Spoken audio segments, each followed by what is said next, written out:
नमस्कार दोस्तों, stock market studies में फिर से एक बार आपको बहुत बहुत स्वागत है। तो आज मैं फिर से आपके सामने कुछ इंपॉर्टेंट कंपनी का अपडेट शेयर करने वाला हूँ। तो इस वीडियो को पूरा लास्ट तक देखिएगा और अभी तक आपने चैनल को सब्सक्राइब नहीं किया तो जरूर कर लीजिएगा, क्योंकि कंटिन्यूसली इन्फॉर्मेशन इसी चैनल के माध्यम से आपको मिलता रहेंगे। तो फर्स्ट जो कंपनी है जिसके बारे में चर्चा करूँ उसका नाम है एनटीपीसी। देखिए, एनटीपीसी आप सभी जानते हैं एक गवर्नमेंट कंपनी है, एक पीएससी कंपनी है। तो इसके ऊपर एक बहुत बड़ा अपडेट है जो सबसे पहले मैं आपके साथ शेयर करना चाहूंगा। कंपनी के ऊपर एक न्यूज आया जो न्यूज बता रहा है कि कंपनी का किस तरीके से ग्रोथ आने का चांसेस है। जैसे India's NTPC hits record high on the report और report unit picks banks to manage 1.20 billion IPO. मतलब जो देखा जाए तो एनटीपीसी का जो ग्रोथ है वो लगातार बढ़ते चले जा रहा है। मतलब कंपनी का अगर चार्ट पैटर्न देखेंगे तो कंपनी लाइफ टाइम हाई को अचीव किया था और कुछ दिनों से मार्केट में प्रेशराइज होने के कारण इसराइल और साथ ही साथ देखा जाए तो ईरान के साथ जो युद्ध स्टार्ट हुआ है, और तो उस सिचुएशन के कारण एक कंपनीज के ऊपर एक प्रेशराइज बनता हुआ देखने को मिले। हर कोई कंपनीज के ऊपर, इंडियन पूरा के पूरा मार्केट के ऊपर प्रेशराइज बनता हुआ देखने को मिला था। पिछले दिनों में भी एक बिग फॉल देखने को मिला मार्केट में। तो इस तरीके से सिचुएशन तो बनता रहता है। इसमें बहुत सारा लोगों का ये भी डाउट है कि मार्केट बहुत बड़ा फॉल हो जाएगा, बिग क्रैश हो जाएगा। देखिए, इस तरीके से रसिया और यूक्रेन के बीच जब युद्ध स्टार्ट हुआ था, उसके साथ साथ हमास के साथ इसराइल का जब युद्ध स्टार्ट हो गया था, तब भी इस तरीके से मार्केट में करेक्शन हुआ था।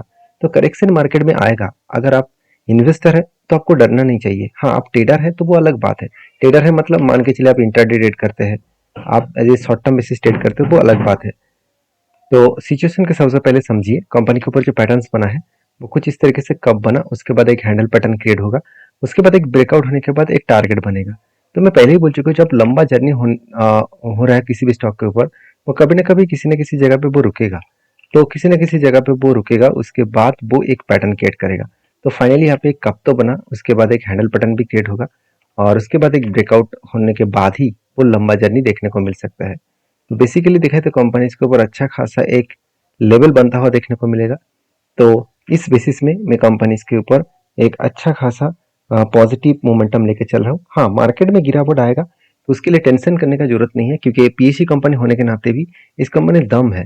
दम कितना है आप खुद ही देख लीजिए। कंपनी का सेल्स एक रेंज के बेसिस में है, एक्सपेंस को भी कंपनी कंट्रोल में रखे है। उस बेसिस में कंपनी का नेट प्रॉफिट भी लगातार एक पॉजिटिव के हिसाब से देखने को मिला। मतलब नेट प्रॉफिट भी अच्छा खासा देखने को मिला है और कंपनी की जो जर्नी है वो भी अच्छा खासा हो रहा है। जैसे बेसिकली देखा तो कंपनी के बैलेंस शीट में आप देखेंगे तो रिजर्व लगातार बढ़ते चले गए और बोरिंग्स भी बढ़ा, ऐसे नहीं कि बोरिंग्स कम हुआ। हाँ, अभी क्वेश्चन ये है कि सर फाइनेंस कंपनी है और इतना कर्जा लिया, क्या आप उस कर्जे को कंपनी मिटा पाएंगे? बेसिकली देखा है तो कंपनी के फिक्स एसेट जो है वो करीबन 2.5 लाख करोड़ के आसपास है। कंपनी जितना कर्जा लिया उससे भी ज्यादा कंपनी का एसेट है। तो इस बेसिस में कंपनी की एक पॉजिटिव बात आपको हमेशा देखना चाहिए। और बाकी देखिए, CWIP कंपनी खुद के बिजनेस के ऊपर सबसे ज्यादा इन्वेस्टमेंट किया। तो जब कोई कंपनी खुद के बिजनेस के ऊपर लगातार इन्वेस्टमेंट करते चले जा रहे हैं और उसके साथ साथ कंपनी का बिजनेस सही ढंग से कर्जा लेने के बाद भी सही ढंग से प्रॉफिटेबिलिटी मेंटेन कर रहा है, तो उस कंपनी के ऊपर एक तो मतलब पॉजिटिव व्यू होना ही चाहिए। तो मैं इस कंपनी के ऊपर बुलिश हूँ। आप किस तरीके से सोचते हैं जरूर मुझे कमेंट्स करके बताना। तो नेक्स्ट जो कंपनी है उसका नाम है ओलेक्ट्रा गिनटेक। तो ओलेक्ट्रा गिनटेक आप सभी जानते हैं एक देखा जाए तो बस मैन्युफैक्चरिंग कंपनी है बोला जाए तो। और इस कंपनी की एक प्लस पॉइंट है, कंपनी इंडिया के सबसे फर्स्ट इलेक्ट्रिक जो ट्रक्स है वो मार्केट में लॉन्च किया और इस कंपनी को लगातार इलेक्ट्रिक बसेस का ऑर्डर मिलते चले जा रहे हैं। तो इसी बेसिस में कंपनी में बहुत ज़्यादा धमाका देखने को मिलेगा। अभी इस कंपनी के जो टेक्निकली चार्ट पैटर्न है वो मैं आपके साथ शेयर करूं तो फाइनली यहाँ पे एक पैटर्न देखने को मिला था। वो पैटर्न कुछ इस तरीके से बना था। देखिए, इस पैटर्न्स बनने से पहले एक चीजों को नोटिस करना, पहले एक और भी एक पैटर्न्स बना था। वो पैटर्न्स के ऊपर मैं इंतजार कर रहा था, मुझे लग रहा था वो पैटर्न अगर एक्टिव होगा तो मैं एक एंट्री लूंगा।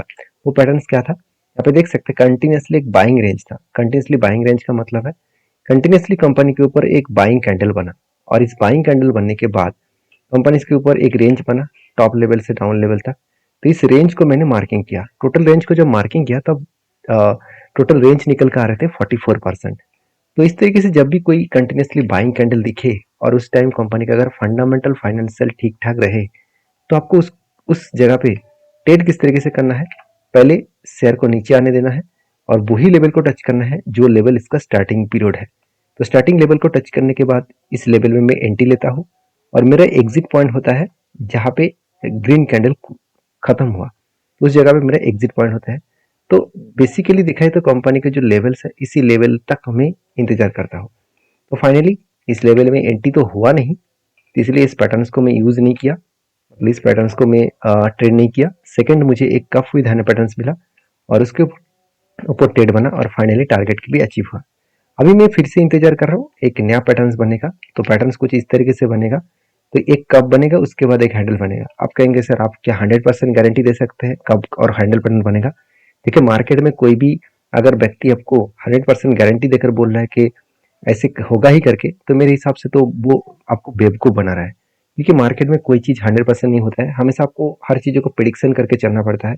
जब कोई बाइंग सेलिंग आप लेंगे तो उसमें आपको एक पॉजिटिविटी और एक नेगेटिविटी हमेशा सोचकर चलना पड़ेगा। हाँ, आपकी इतने सालों की एक्सपीरियंस है कि आप जिस पैटर्न्स के ऊपर काम कर रहे हो वहाँ पे परसेंटेज ज़्यादा मिलेगा, प्रॉफिट मिलेगा, वो अलग बात है। ऐसे नहीं कि 100% ही मिलेगा। मैं जितने बार इस तरीके से पैटर्न्स को यूज करके काम किया, मुझे 100% रिटर्न नहीं मिला। बहुत सारे मतलब कंपनीज के ऊपर लॉसेस भी हुआ। हाँ, परसेंटेज वाइज मुझे बहुत ज़्यादा रिटर्न मिला, बाकी जितना मुझे लॉस हुआ है। तो बेसिकली आप मेरा पुराना सब्सक्राइबर है तो आपको पता है कि जितने सारे पैटर्न्स को मैंने यूज़ किया, जब टारगेट भी हुआ तो वो भी आपके साथ शेयर किया। और टारगेट होने के बाद मैं आपको टेलीग्राम में भी चार्ट को भेजा कि आपको भी देखकर सीखने को मौका मिले। तो जाकर टेलीग्राम को ज्वाइन कर सकते हैं, नीचे लिंक्स है। कोई भी वहाँ पे पेड वर्जन नहीं है, फ्री ऑफ कॉस्ट सारी चीज आपको अवेलेबल है। और मैं आपको कभी भी पेड वर्जन शेयर भी नहीं करूंगा। मैं आपको लिख कर देता हूँ, जाकर आप जरूर ज्वाइन कर सकते हैं। तो इलेक्ट्रिक इंटेक के ऊपर यही कहूंगा, कंपनी पॉजिटिव है। और इसके ऊपर एक चीज को नोटिस करना, इसमें जो एफ है वो 8.5% होल्डिंग लेकर रखा है। और जो इसका शेयर होल्डर है, आदर्श शेयर होल्डर, वो 41% है। और बाकी प्रोमोटर के पास 50%। बेसिकली देखा है तो प्रोमोटर के पास ही सबसे ज्यादा होल्डिंग्स है। बाकी एफ के पास म्यूचुअल फंड और जो मतलब पब्लिक है, रिटेल पब्लिक, वो कुल मिलाकर 41% के आसपास होल्डिंग लेकर चल रहा है। तो बेसिकली कंपनी इसके ऊपर हाई हर कोई रहना चाहते हैं, क्यों ना रहे। जो कंपनी इतना शानदार रिटर्न जो दिया है, कंपनी के रिटर्न का परसेंटेज अगर देखेंगे तो ऑलमोस्ट कंपनी देखिए 1 साल में 159, 3 साल में 100% और 5 साल में 50% और 10 साल में 70% के एवरेजली रिटर्न कंपनी जनरेट करके दिया। अभी देखिए इस रिटर्न को देखकर डायरेक्टली कल ही जाकर बाई सेल मत कर लेना, कंपनी इसके ऊपर एक बार स्टडी करके आपका डिसीजन लेना। नेक्स्ट जो कंपनी है उसका नाम है, आप देख सकते हैं, इंडियन रेलवे फाइनेंस कॉर्पोरेशन, जिसको हम लोग आरएफसी नाम से जानते हैं। देखिए आरएफसी के ऊपर हमेशा मैं एक चीज आपको बोलता रहता हूँ कि आरएफसी एक ऐसी फाइनेंस कंपनी है जो मुझे सबसे बेस्ट इसीलिए लगता है क्योंकि पीएसयू कंपनी होने के नाते भी अकेला एक ऐसे कंपनी है आरएफसी जो 100% मार्केट से पैसा उठा पाते हैं। अभी क्वेश्चन ये आएगा कि 100% पैसा कहाँ से उठा पाते हैं। देखिए कंपनी जिसको लोन देते हैं वहां से कंपनी का आज तक लोन कोई डिफॉल्ट नहीं हुआ, मतलब लोन का इंटरेस्ट नहीं मिला, ऐसे हुआ नहीं। कंपनी रेलवे गवर्नमेंट को लोन देते हैं और 100% रेलवे गवर्नमेंट को लोन देने के कारण कंपनी का 100% रिफंड भी मिलता है। क्योंकि रेलवे गवर्नमेंट एक ऐसी गवर्नमेंट है जहाँ पे आपको टाइम टू टाइम सब कुछ देखने को मिल जाता है। तो बेसिकली इस कंपनी के ऊपर सबसे जो मुझे बेस्ट पॉइंट लगा वो है कंपनी का बैलेंस शीट।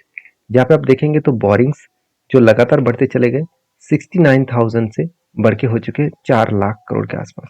और उसी तरीके से अगर रिजर्व के बारे में बात करूं तो 4,000 से बढ़कर हो चुके हैं करीबन 35,000 करोड़ के आसपास। तो जिस कंपनी के हर साल खुद के कर्जा बढ़ते चले जा रहे हैं, उस कर्जा बढ़ने के बाद कंपनी के प्रॉफिट को भी अलग लेवल में मेंटेन कर रहा है। देखिए 500 करोड़ से बढ़ते बढ़ते 10 साल में कंपनी 6,000 करोड़ तक खुद का प्रॉफिटेबिलिटी को ग्रोथ किया। तो उस कंपनी में एक तो पॉजिटिव थिंकिंग है कि कंपनी आगे बढ़ने में दम है। अभी कुछ दिनों से कंपनी के चार्ट पैटर्न के बारे में डिस्कशन करूं तो कंपनी के ऊपर लगातार एक सेलिंग मोमेंटम देखने को मिला। एक रेंज के ऊपर कंपनी बहुत दिनों से काम कर रहा है। देखिए मैं बहुत बार बोल चुका हूँ कि जब कोई लंबा जर्नी करे कोई भी स्टॉक, पहले भी देखिए पहले क्या हुआ, यहाँ पे देखिए कंपनी एक लंबा जर्नी दिखा और उसके बाद फिर से यहाँ पे भी एक रेंज बना था। और इस रेंज बनने के बाद फिर से देखिए कंपनी इसको ब्रेकआउट किया, फिर से एक लंबा जर्नी हुआ, फिर से एक रेंज क्रिएट कर रहा है। मतलब आपको पहले प्रीवियस डेटा को चेकआउट करना होगा। अगर प्रीवियस में इस तरीके से कुछ सिचुएशन बना था तो सोचिए इसको ब्रेकआउट करेगा, मतलब एक बड़ा धमाका देखने को मिल सकता है।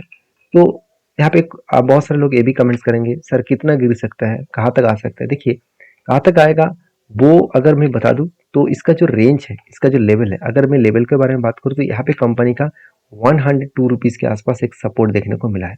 इस सपोर्ट तक आने का चांसेस रहेगा। अभी देखा जाएगा क्या होने वाला है। अभी तक फिलहाल के लिए मैं कोई ट्रेड नहीं लिया। जब तक कोई मुझे रेंज ना दिखे, जब तक कोई ना पैटर्न्स दिखे, तब तक मैं कोई ट्रेड नहीं लेने वाला हूँ। बाकी आपकी क्या राय है इस कंपनी के ऊपर, जरूर कमेंट्स करना। नेक्स्ट जो कंपनी उसका नाम है Bhagirath chemical and industries limited, जो 2000 करोड़ का कंपनी है, एक छोटा सा कंपनी है। और कंपनी के चार्ट पैटर्न के बारे में बात करूँ, केमिकल सेक्टर में इतना प्रेशराइज होने के बाद भी इस कंपनी ने अच्छा खासा परफॉर्मेंस दिखाया। इसीलिए शायद इसका जो मैनेजमेंट है उन्होंने स्प्लिट देने का अनाउंसमेंट किया। और 2 ऑफ मई, मतलब मई मंथ के 2 तारीख को, मतलब 2 तारीख को कंपनी 1 के बदले 10 शेयर देने वाले हैं। तो जितने सारे लोग एक्स्ट्रा बेनिफिट पाना चाहते हैं तो इस कंपनी के ऊपर एक बार स्टडी करिए, उसके बाद काम करिए। इस सारे वीडियोस एज एजुकेशन पर्पस में मैं आपके साथ शेयर करता हूँ। तो वीडियो अच्छा लगे तो प्लीज़ लाइक करना। मिलते हैं नेक्स्ट वीडियो में, तब तक के लिए धन्यवाद।